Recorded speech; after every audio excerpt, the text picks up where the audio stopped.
Hi, this is Matt McKeever with fieh.ca. This is part 4 of my 6-part video series where I'm showing you exactly how I implemented the BRRRR investing strategy on my rental property in London, Ontario on Elias Street. So just a quick refresher, in part 1 of this video series, I just kind of gave you the high-level concept of what the term BRRRR means and how I'm applying it to my front-to-back duplex in London. And I just showed you quickly the broad strokes of how I created $30,000 in equity in 8 weeks. If you're not familiar with the term BRRRR, you should definitely check out part 1 first. In part 2 of this video series, I just broke out the exact strategies and tactics that me and my real estate agent Jeff Weibel use when negotiating with sellers to try and find the best win-wins. In part 3 of this video series, I really just broke out for you what I consider to be strategic renovations. So what renovations are going to get you the best bang for your buck on an appraisal, as well as what renovations are going to allow you to increase the rents as much as possible in order to really improve the cash flow of your rental property. So in part 4 of this video series, which is this video right now, I'm going to be showing you how to go about renting out a rental property, as well as how to determine what fair market rent is for your unit. And that's particularly challenging if you've done a lot of renovations and you've really increased the value proposition that you're making with potential tenants, because you can't just rely on what it used to be rented for. So for example, the front unit of this duplex was rented out for $600 a month, but I'm now renting out for $850 a month. The back unit of this rental property was rented out for $500 a month, and I anticipate to rent it out for $700 to $750 a month. Alright, so you now got your updated rental property, you've done your strategic renovations, you've probably put in dishwashers and add laundry to your unit, so you're going to be able to charge a lot more in rent. But how do you determine what to charge for in rent in order to make sure that you're still going to be able to fill your unit in a timely fashion, but also increase your cash flow to its full potential? So my experience up to this point has been that really most markets have one main portal that both landlords and tenants are using in order to find rental properties. In London, Ontario, that happens to be Kijiji, but if you're in the US or other markets, it potentially could be Craigslist or another sort of free classified website. In addition to that, there's another great website called PadMapper, which really just aggregates from a lot of the different free classified websites and maps the properties and the price points in a really convenient fashion. So when I'm trying to determine what fair market value is for one of my rental properties, I'm really just relying on Kijiji and PadMapper. But in addition to that, you could speak to a realtor, you could speak to property management companies and rental agencies that fill units on behalf of landlords. And you could even talk to some of your other current tenants if you have other rental properties, or you could talk to other landlords. So in this case, we're going to start off by really just focusing on PadMapper. So here's PadMapper of London, Ontario. In this case, I'm in the Old East Village, so let's zoom in there. PadMapper is not quite as prolific in Canada as I'd like to see, but it's still an amazing resource, and I highly recommend checking it out in your market. And if there's not a lot of properties listed on it, then go to your secondary and third sources. So in the Old East Village, you can see here, most of the properties are really just on the fringe of the Old East Village, but that's fine. That's still going to give us some information on what to expect in this market. So we have an apartment at the Eleanor, and so that's $729. And that property specifically is a 2-bedroom, 1 bath, and $729. And so that'll be plus electricity. For the purpose of this video, I'm not going to dig too deep into the PadMapper ads. We'll get into it more once I start showing you the Kijiji ads. So then we have an 815, a 1-bedroom at that 815 price point. And so that's going to be a 1-bed, 1 bath again. I'm not sure if that building is utilities included. But again, I'm looking to rent out my 1-bed, 1 bath in the back unit of my rental property. I've already rented out the front unit, and the way I got that was through a referral from a fellow landlord. So in addition to that 815 one, we then have a 650 for a 1-bedroom as well, and 650 plus, so that means at the low end it's 650. So odds are it's going to be 650 plus utilities. We could get into the ad more if we wanted to, so this is just kind of where you look at it. So rents range from $650 to $715 depending on the unit size and layout. Now I was hoping to rent somewhere between $700 and $750 for my back unit, and it's a 1-bed. You need to remember that I've done those strategic renovations, so my unit does have a dishwasher and it does have in-suite laundry, so that's going to make it very competitive versus a lot of these buildings at best will have laundry in the basement, or you may have to go to a laundromat, which isn't ideal from a tenant's perspective. Okay, let's jump over to Kijiji now. So we're going to look at apartments and condos. And the first thing I like to do is just search based on my neighborhood. So in this case, I'm just going to type in Old East Village and we'll see what sort of ads are there. So it looks like there's 10 units right now. And so we have a clean and updated bachelor with parking for $625. That sounds interesting. A large 1-bedroom for $800. 1-bedroom above a boutique for $850. Main floor 1-bedroom. That's an old south, so that's not a really good comp. 1-bedroom apartment in the Old East Village. A 1-bedroom lease takeover with incentives. So I'm just going to look through all these ads, kind of get a feel for them, and we can kind of analyze the ads as well while we're going through it. Here we are. They got about 4 photos on this one. Looks like a newer kitchen, but it's a small layout. It looks like kind of a small, tight bathroom. It's available December 1st. Parking for 1 vehicle. There's no laundry. Coin ops around the corner. So already I know that I'm going to be beating them on the coin op side of things. And when we look at their kitchen, we can see there's no dishwasher. So again, I'm beating them on that front. So that's great. Also got to remember that that was actually a bachelor. So mine's a true 1-bedroom with actually bonus space. So that helps as well. That was a good one. So large 1-bedroom for $800 a month. Large and bright 1-bedroom apartment in quiet neighborhood, hardwood floors, front porch, large bathroom. It's got parking. So it's plus heat, which is $45. So this one's actually closer to $845 a month. So again, that's great from my perspective because I'm hoping to only charge $750 at the most for my unit. So that gives me comfort there. Quickly looking at their kitchen, it looks like they don't have a dishwasher. So again, that's going to give me a competitive advantage. They make no mention of whether, oh, okay, there's a photo of laundry. So they do have in-unit laundry, so that's great. However, if I was just to read the words in this ad, I'd have no idea that it came with laundry. You don't want to leave it up to tenants having to search through every photo and analyze photos in order to determine if they got laundry. Tell them your amenities. Lay it out in plain English for them. I really like using bullet points and just listing all the different amenities that my property is going to have. In addition to that, I think it's really valuable to give them a sense of where it is. So in this ad here, I don't have an address. I only have a postal code.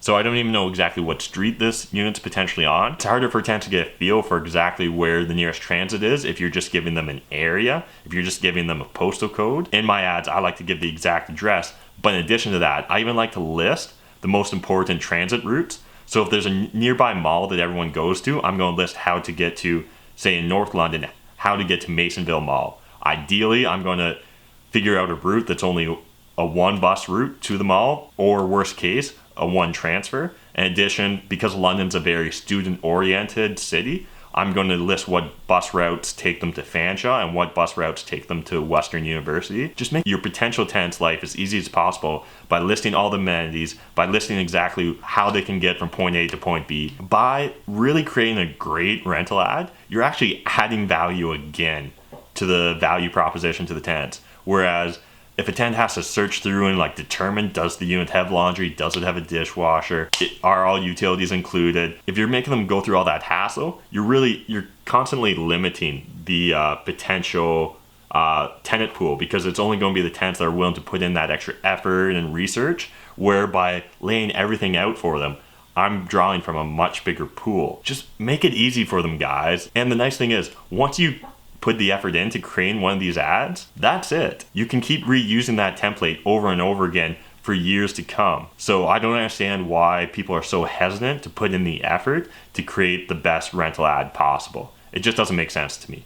In addition to that, you're also not going to want to get too wordy on it. So really use bullet points and make sure that when you're creating your ad, you're also hitting key search terms. So for example, when I was searching for the Old East Village, only 10 units came up. There's definitely more than 10 units available in the Old East Village right now.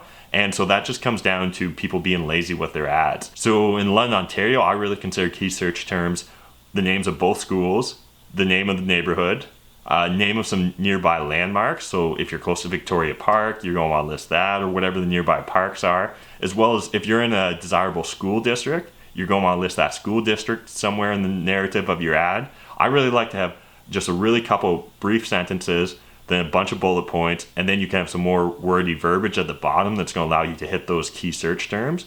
But first things the tenants are going to see when they're scanning your ad are those bullet points, so they can really get a quick sense of the unit. So let's move on. So we got another 1 bedroom for $850 a month. This is a great example. They got tons of great photos here, it looks like. So that's nice. People can really get a good sense. Again, I can see no dishwasher in the kitchen. So again, I'm going to be competitive to that. But you can see from it, there's very little wording in this ad. I have no real sense of it. All I know is utilities are included, there's parking included, and there's an on-site building manager.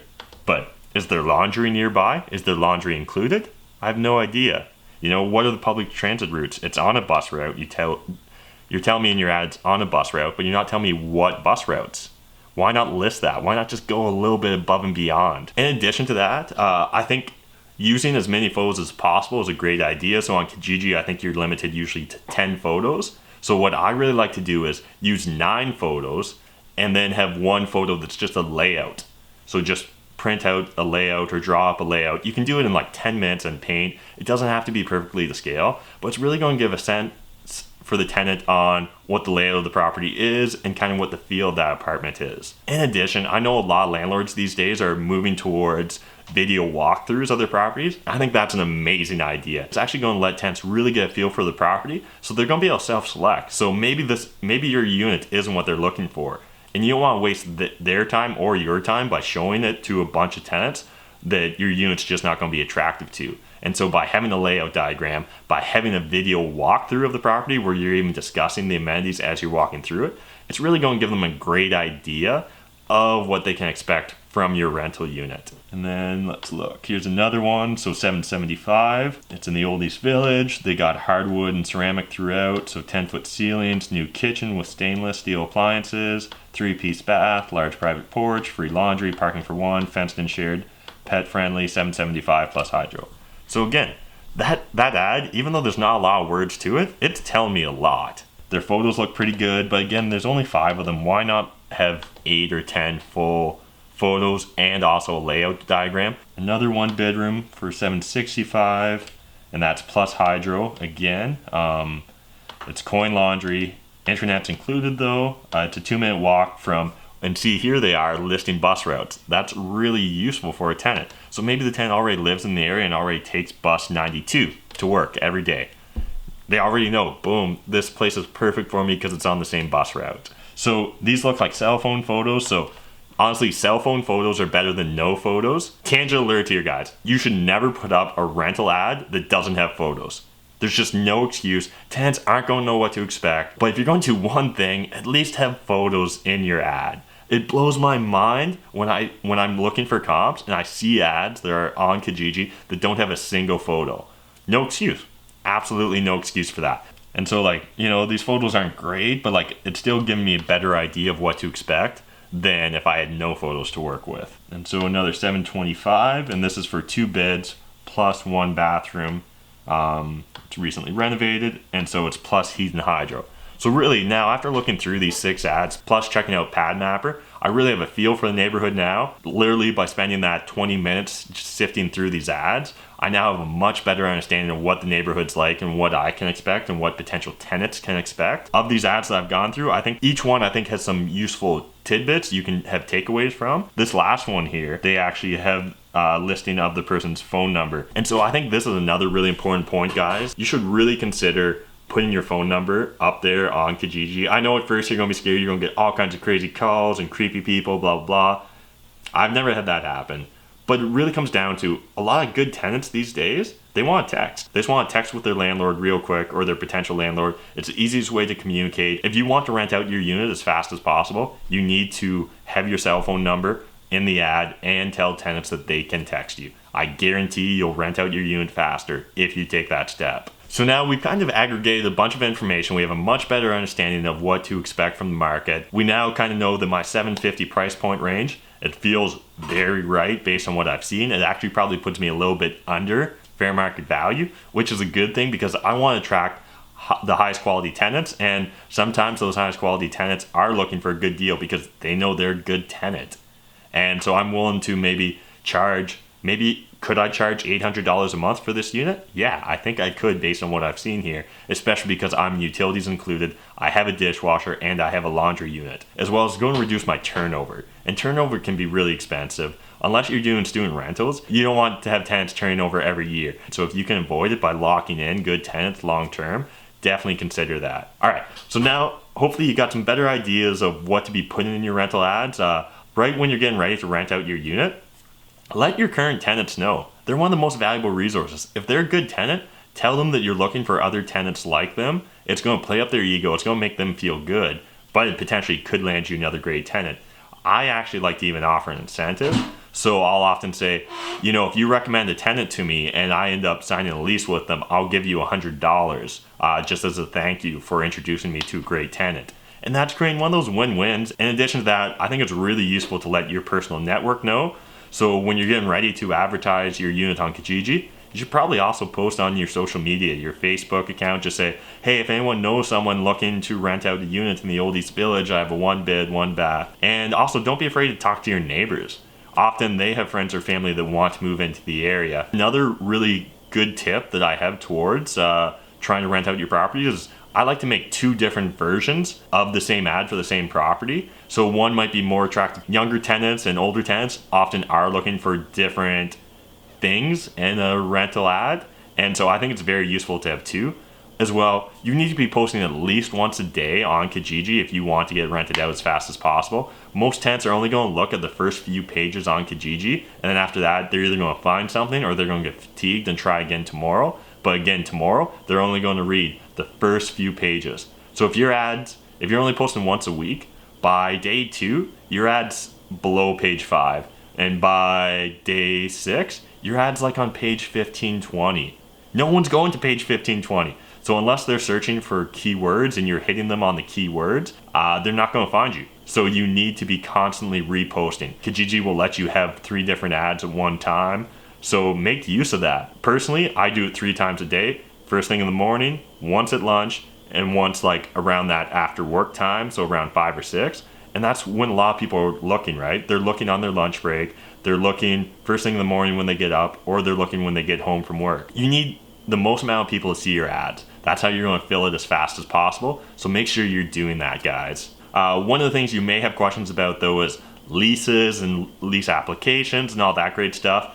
I don't want this video to take too long, so I'll shoot a separate little video on that. But in general, odds are in your community there's some sort of landlord association. They probably already have great templates, and it's worth the money, to be honest. In London, Ontario, it's the London Property Management Association, the LPMA. Anyways, they're great. Their leases are great. It's done up by professionals. And the thing that I really like about using your local association's lease and lease application is it'll have their little logo off in the top corner. And so I like to point that out to tenants when I'm giving it to them. And I say, oh, and just by the way, that this was drawn up by the London Property Management Association, so you know it's a document you can trust. You can check it out on their website and stuff if you just have any concerns. You can also point out, like, odds are if you go and look at your lease at your current place, it's going to be from the LPMA as well. And so, like, if they do and it is, that's just going to give them more comfort about signing your lease. Make everything as easy as possible. Really be tenant oriented. Make an enjoyable experience renting from you versus when they're having to chase other landlords, right? When they're having to play phone tag, whereas you're just texting back and forth with them, so they're getting immediate responses. One of the other huge things is when you go to show a rental property, you need to batch your showings. So what I mean by that is you need to schedule a bunch of showings in the same block of time. So what I like to do is say, pick a Saturday when I'm going to show it, Saturday from 12 to 2, and I'll do it in 15-minute chunks. It's a lot more effective for my time. I'm not having to drive out individually each time to show it to a potential tenant. If there's a tenant that seems like they'd be an amazing fit for the building, I will make an exception. But in general, I like to batch my showings. And it also keeps you from getting too frustrated by the occasional person that's going to flake on you. And so by flake, I mean they're going to book an appointment and then they're not going to show up for it. It's a lot less frustrating if you were planning to be from the property for 2 hours anyways, and 1 or 2 people don't show up out of 10, versus if you were going there just to show it to them. And one of the best ways to make sure tenants don't flake on you when you're scheduling the appointment, make sure they give you a cell phone number. If they're not willing to give you a telephone or a cell phone number, I usually won't book an appointment for a showing. It's just a sign that they're not that serious. I like to send a reminder text. With students, I'll usually just do it 1 or 2 hours before the showing. With more responsible employed people, I'll maybe do it half a day before. So if they're coming to look at it at 5 p.m., I'll shoot them a text at lunch just saying, hey, this is Matt, landlord at the address of the rental property. Just a reminder, you have a showing at 5:30. Looking forward to showing it to you. Thanks. And to be honest, like, people do get busy and sometimes they just forget. You want to try and make sure that they don't forget you. So that's kind of the gist, and that's a lot of the strategies and tactics I use when going to rent out a rental property. How about you? I know there's a lot of landlords that are watching this right now. Tell me in the comments, what sort of strategies and tactics didn't I mention that you're using to help rent out your properties as fast and for top dollar and to good tenants? I'd love to hear. I'm always open to learning new strategies and tactics, and there's no sense reinventing the wheel. Thanks for taking the time to watch this video. I know it was a long one. I really appreciate you sticking through with it all the way to the end. Hit that subscribe button right here to make sure you don't miss out on any of my future content. And if you're watching every video but you haven't subscribed yet, please do it. It's just a really great metric to let me know that people are getting value and they want to continue watching my videos. And leave me comments and feedback in the YouTube comment section. It means the world to me, and I promise to respond to you if you do leave me a comment. In addition to all that though, I have one more thing to ask of you guys. Could you please consider sharing this on your social media? So whether that's Facebook or Twitter, I just really want to get this message out there and get a wider audience. Really just for selfish reasons. I need that positive feedback loop to want to keep making these videos because I'm making nothing off of them. I'm really just literally giving you guys all my secret sauce for free, and I hope you're getting value from that. And if you are, the best thing you can do for me is sharing this on social media. All right, thanks again for taking the time to watch. Bye.